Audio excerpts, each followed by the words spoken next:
Korean মাছ কিনলাম, এই 2টা মাছের দামই নিছে প্রায় 950 টাকা। তা কমেন্ট আসছে, আপনার ছেলেটা কি অ্যাবনর্মাল নাকি? না, আমার ছেলেটা অ্যাবনর্মাল না।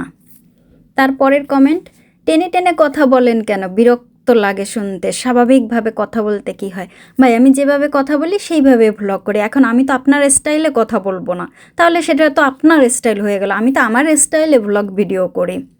মাশাল্লাহ লিখছেন একজন, অনেক অনেক ধন্যবাদ। আপনি কোরিয়ান কলা খাইতে গেছেন কেন? হয়েছে কাজ, দেখছেন? এই দেখছেন, আপনার বাবা আপনার মাও তো ওই কলা খাওয়া খেয়ে করে, তাই তো? সেজন্য আপনারা এরকম কলার কথা কইয়া এই যে এখন অনলাইনেও চলে আসছেন। মানে পারিবারিক শিক্ষার একটা ব্যাপার আছে, আপনাদের সেই রকমও নাই যারা এই কমেন্টগুলো করেন। আর একজনে লিখছেন, আপনার পচার বয়স কত? দেখে তো আমার বাবার বয়সের মতো লাগে। হয়েছে কাজ। তার জন্য বলি যে কোরিয়াতে বয়স কমানো বাড়ানো যায় না, আপনি এটা দেশে করতে পারবেন। এই যেমন ধরেন আমাদের স্কুলের সময় বয়স বাড়ায় কমানো দেওয়া, বুঝছেন? এইরকম কোরিয়াতে যেখানে জন্ম হবে না কেন আপনার, কোরিয়ার ভেতরে হলে পরে আপনি একদিনও কমানো বাড়ানো পারবেন না। আপনি নাম চেঞ্জ করতে পারবেন, কিন্তু এই বয়সের মানে জন্ম তারিখটা আপনি চেঞ্জ করতে পারবেন না।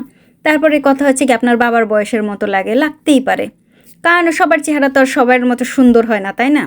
এখন আপনার যদি একটু গ্রোথ কম হয়, আপনি যদি একটু খাটগে রকমের হন, এখন একজন লম্বা মানুষের দেখা তার স্বাস্থ্যও যদি ভালো থাকে, এখন আপনার তাকে দেখে যদি মনে হয় নিশ্চয়ই বয়স বেশি, হ্যাঁ বয়স লুকাইতেছে, সেটা হচ্ছে আপনার ব্যাপার, আপনার চোখের সমস্যা। আর একজন লিখছে যে আপনার ছেলের নামটা পচা, এটা পাল্টে ফেলেন। ভাই, আমি আমার ছেলেটার অনেক ভালোবাসা অনেক আদর কইরা পচা বললে ডাকি। এখন আমি আমার সন্তানরা যে কোনো নামেই ডাকতে পারি। আপনার সন্তানকে আপনি ভালো ভালো নাম দিবেন, সুন্দর সুন্দর নাম দেবেন, পরের সন্তানের নাম দিয়ে তো আপনার কোনো কর্ম নয়, তাই না বলেন তো? আর এই যে মাছটা দেখছেন কত সুন্দর করে বাচ্চা ঠেচা লইলাম, মাছ কিনে আনছি একেবারে সদ্য মাছ, সমুদ্রের মাছ, বুঝছেন? এই মাছগুলোর ভাজা করবো, একদম লাল লাল করে করবো, খাইতেও বেশি ভালো হবে। তো ভালো ভালো কমেন্ট করবেন, ভালো ভালো উত্তর পাবেন। ভালো ভালো কমেন্ট করলে পরে আপনার ঘুমও ভালো হবে। আমাদের নিয়ে এত টেনশন করলে আপনার তো ঘুমেরও সমস্যা হয়ে যাবে, পরে তো আপনার মানে ডাক্তার দেখাইতে হবে, বুঝেন না একটু?